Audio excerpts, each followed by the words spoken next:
வாழ்க வளமுடன், வாழ்க வளமுடன். நம்ம எல்லாருக்குமே ஒரு கேள்வி இருக்கும். சில பேருக்கு லைஃப் பார்ட்னர் ஓகே தான், ஆனால் பல பேருக்கு லைஃப் பார்ட்னர் சரியாகவே அமையறதில்லை. ஏன்? ஒரு ஆன்மீக நிகழ்ச்சியில் நிறைய பேர் கலந்துக்கிட்டு இருந்திருக்காங்க. ஃபாரினர்ஸ்லேருந்து நம்ம ஊர் ஆட்கள் வரைக்கும் எல்லாரும் கலந்துக்கிட்டு இருந்திருக்காங்க. அப்போ அங்கே கலந்துக்கிட்ட எல்லார்கிட்டையும் ஒரு கேள்வி கேட்டாங்களாம். பேப்பர் பென் கொடுத்து எழுத சொல்லியிருக்காங்க. உங்கள் வாழ்க்கையிலே ஒருத்தர் உங்களை கஷ்டப்படுத்திருப்பாங்கல்ல, அது யாருன்னு எழுதி அவங்களுக்கு மன்னிப்பு கொடுங்க அப்படின்னு சொல்லியிருக்காங்க. இப்போ அதுக்கப்புறம் அந்த நிகழ்ச்சியெல்லாம் முடிஞ்சு எல்லாரும் போனதுக்கப்புறம் அந்த பேப்பர்லாம் எடுத்து பார்த்துருக்காங்க. இப்போ அதில் ஆல்மோஸ்ட் எல்லாருமே அவங்க வாழ்க்கை துணை, லைஃப் பார்ட்னர் அப்படின்னு தான் எழுதியிருக்கிறாங்க. எல்லாருமே ரொம்ப கஷ்டப்பட்டுருக்காங்க. இந்த மாதிரி தான் நாட்டில் பல பேர் இருக்காங்க. ஏன்? அதாவது இந்த மனித வாழ்க்கை எதுக்கு, நம்ம ஏன் பிறந்திருக்கோம்?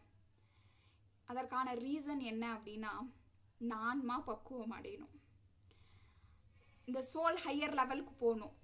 இங்கே நிறைய வாழ்க்கை பாடங்களை நம்ம கற்றுக்கணும்.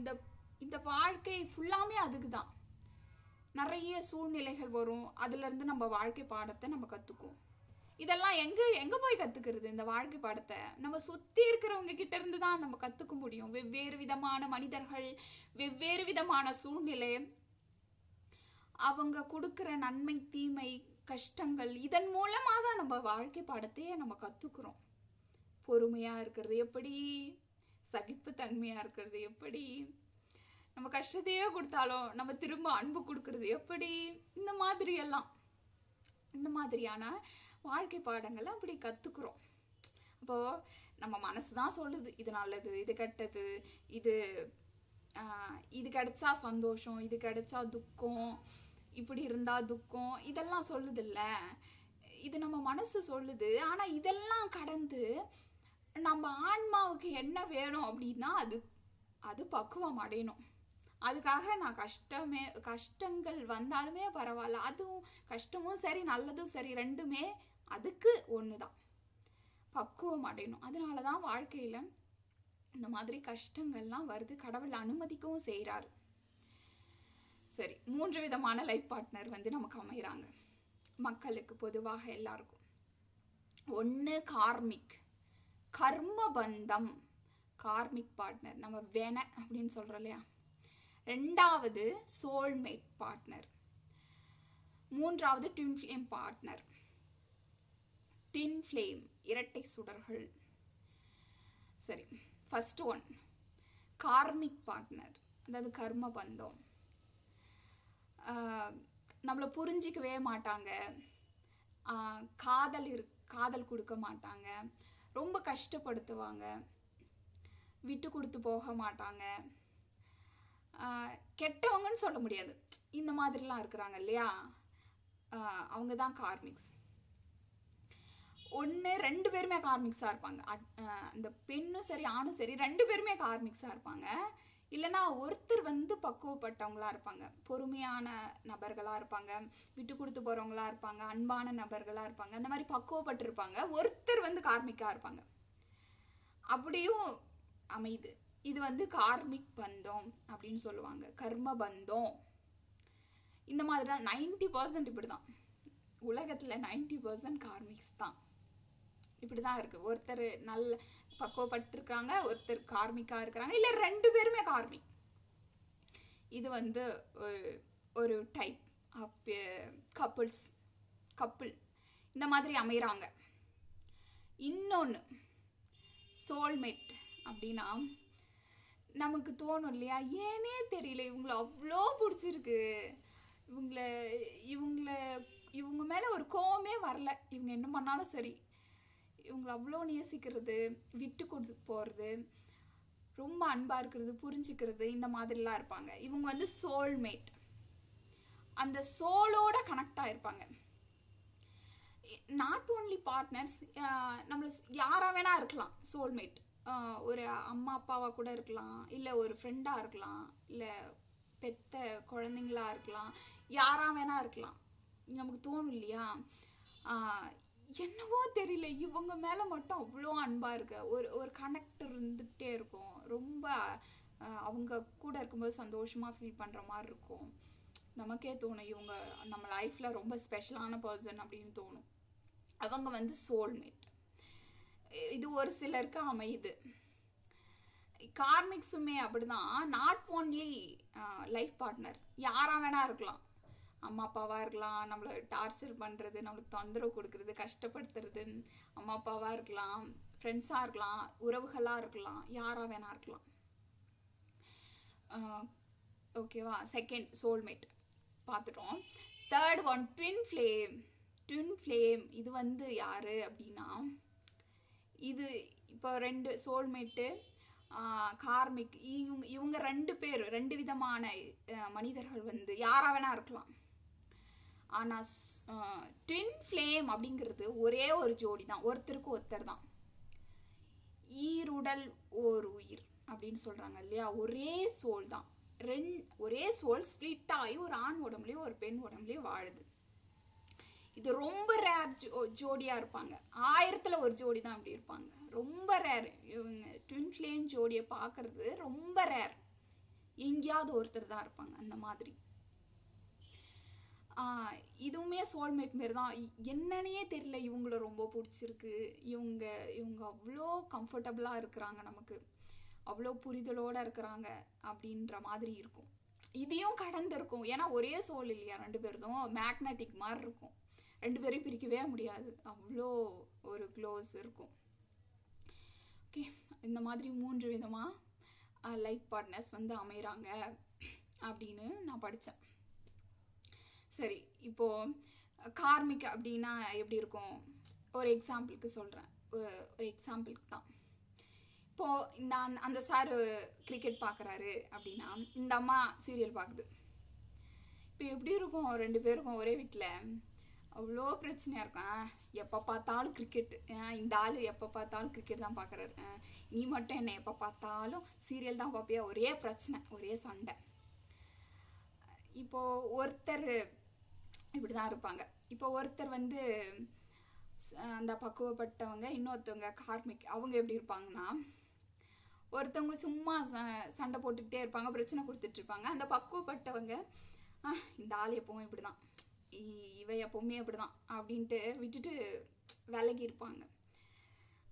இது வந்து கார்மிக்ஸ். இப்போ இதே சோல்மேட் எப்படி இருப்பாங்கன்னா, உனக்கு பிடிச்சிருக்கா, ஓகே, நீ கொஞ்ச நேரம் கிரிக்கெட் பார்க்கனா நான் கொஞ்ச நேரம் சீரியல் பார்க்குறேன், இல்லை நீ இன்னைக்கு நீ பாரு, நாளைக்கு நான் பார்க்குறேன். அவ்வளோ அண்டர்ஸ்டாண்டிங் இருக்கும். அவ்வளோ மரியாதை கொடுப்பாங்க ஒருத்தரோட அந்த எண்ணங்களுக்கு, அந்த விருப்பத்துக்கு மரியாதை கொடுப்பாங்க. இது வந்து சோல்மேட். இதே இது ட்வின் ஃப்ளேம் அப்படின்னா அது டிஃப்ரெண்ட். ஒரே மாதிரி இருக்கும் ரெண்டு பேருடைய எண்ணமும். இவங்களுக்கு படம் பார்க்கணும் அப்படின்னு தோணுதுன்னா இவங்களுக்குமே படம் பார்க்கணும்னு தான் தோணும். ஏன்னா ஒரே கான்ஷியஸ், ஒரே சோல் இல்லையா, ஒரே கான்ஷியஸ் தான் இருக்கும். ரெண்டு பேருமே ஒரே மாதிரியே இருப்பாங்க. அது ரொம்ப அழகா இருக்கும் இல்லையா? இப்போ இவங்களுக்கு ஒரு டீயோ காஃபியோ குடிக்கணும்னு தோணுது அப்படின்னா அவங்க இன்னொருத்தர் போட்டு எடுத்துட்டு வருவாங்க. ஒன்று அவங்களுக்கு வந்து புரியும், இவங்க மனசுல நினைக்கிறது புரியுது, இன்ட்யூஷனா தோணுது. இன்னொரு விஷயம் என்னன்னா, அவங்களுக்குமே டீ காஃபி அந்த நேரத்துக்கு குடிக்கணும்னு அவங்களுக்குமே தோணும். ஏன்னா ஒரே கான்ஷியஸ், இவங்களுக்கு தோன்றது இவங்களுக்குமே தோணும். ரொம்ப ரொம்ப ரேரான ட்வின் ஃப்ளேம் அப்படிங்கிறது ரொம்ப ரேர். இந்த மாதிரிலாம் கிடைச்சிட்டா ரொம்ப இது பயங்கரமா இருக்கும். அந்த மாதிரி ஒரு ஃபீல், ஒரு லைஃப், அதெல்லாம். ஸோ இந்த மாதிரியான 3 விதமாக மனிதர்களுக்கு லைஃப் பார்ட்னர் அமைகிறாங்க. யார் யாருக்கு என்னென்ன கிடைக்கணும் நம்ம எதுவும் சொல்லவே முடியாது, கடவுள் கொடுக்கறதான். ஒவ்வொன்றும் கடவுளுடைய பிளானிங் தான். எப்படி ஒரு ஆத்மாவை எப்படி கொண்டு போகிறது, அவங்களுக்கு யார் மாதிரியான யார் வரணும், என்னென்ன மாதிரியான ஆத்மாக்கள் அவங்க வாழ்க்கையில் வரணும், வந்தால் அவங்க எப்படி பாடங்களை கற்றுக்குவாங்க, இது எல்லாமே கடவுளுக்கு தெரியும். கடவுள் தான் கொடுக்குறாரு. எல்லாமே சரியாக தான் நடக்குது. இது சரி, இது தப்பு, இது இப்படி தான் வந்திருக்கணும், இது இப்படி தான் நடந்திருக்கணும் அப்படின்னு சொல்கிறதுக்கு எதுவுமே இல்லை. இது எல்லாத்துக்கும் மேலே கடவுளுடைய பிளானிங் அப்படின்னு ஒன்று இருக்குது. அவருக்கு எல்லாமே தெரியும். சரி, நமக்கு சில பேரை பார்த்தா தோணும், சில லவ் ஜோடிங்களை பார்த்தா தோணும், லவ் ஜோடியோ இல்லை கப்புள்ஸையோ, ஹஸ்பண்ட் ஒய்ஃப் கப்புளையோ பார்த்தா தோணும், ரொம்ப லவ்வாக இருப்பாங்க, அவ்வளோ அண்டர்ஸ்டாண்டிங் இருக்கும், அப்படி விட்டு கொடுத்து போவாங்க. அது பார்க்கும்போது ஏக்கமாக இருக்கும், ஏன் எல்லாருக்கும் இந்த மாதிரி இல்லை, இருந்தால் நல்லா தானே இருக்கும். இல்லை சில பேர் பொறாம கூட போடுவாங்க, இவங்களுக்கு மட்டும் இப்படியா, இவங்களுக்கு மட்டும் நல்லா இருக்கிறாங்களே, இவ்வளோ சூப்பராக இருக்கிறாங்களே, இவ்வளோ நல்லா இருக்கே, ஏன் இந்த மாதிரி எல்லாருக்குமே இல்லை அப்படிலாம் தோணும், பொறாமப்படுவாங்க. ஆனால் அவங்களுக்கு தெரியாது, அவங்க வாழ்க்கையில அவங்க எவ்வளோ கஷ்டங்களை கடந்து வந்திருப்பாங்க. இப்போ பார்க்கும்போது அந்த மாதிரி ஒரு ஒரு அழகான ஒரு ஒரு உறவா அது தெரியும். அந்த காதல் அவங்க 2 பேருக்குள்ள ரொம்ப அழகா இருக்கும், ரொம்ப நல்லா இருக்கும். ஆனா அவங்க சின்ன வயசுல இருந்து அவங்க வாழ்க்கை எப்படி இருந்திருக்கும் அப்படின்னா ரொம்ப கஷ்டப்பட்டிருப்பாங்க.